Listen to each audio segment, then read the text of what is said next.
जामु डाली रे रस जामु डाली मोर आखी नूर छे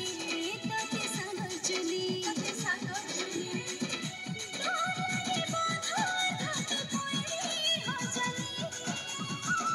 तोरे लाखे तत छोरा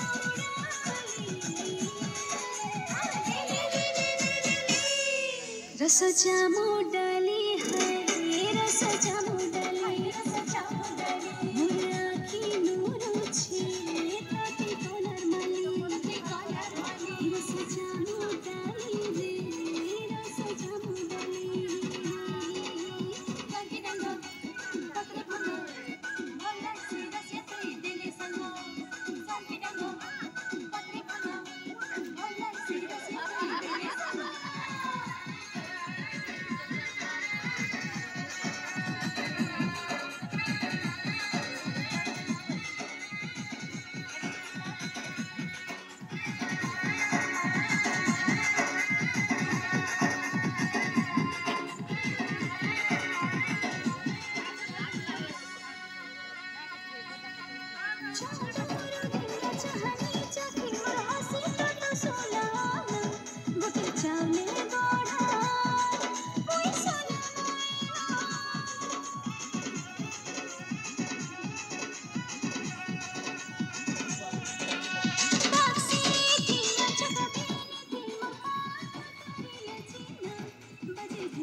जामु डाली रस जामु डाली मोर आखी नूर छे तते सागर चली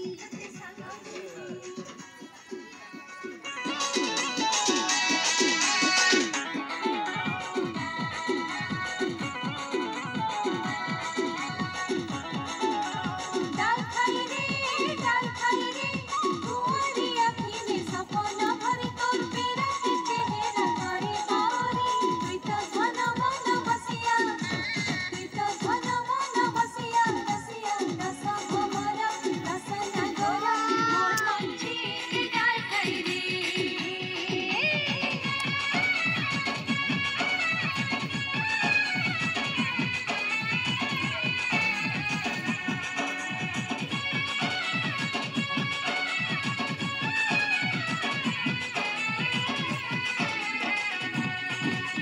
मन चाहेला मन पाइले मोट तो सखेसी तुई मोर कोला भमरा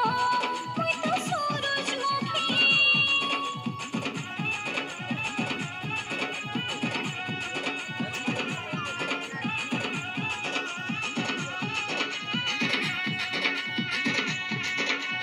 सप्ता करी अल्ले बुड़े बिने में तोरे लागी ई मोर परदेसिया मुई तोर चोरर माली तोर पेरा तेरे कजल माखी मुई हेली कला कजनी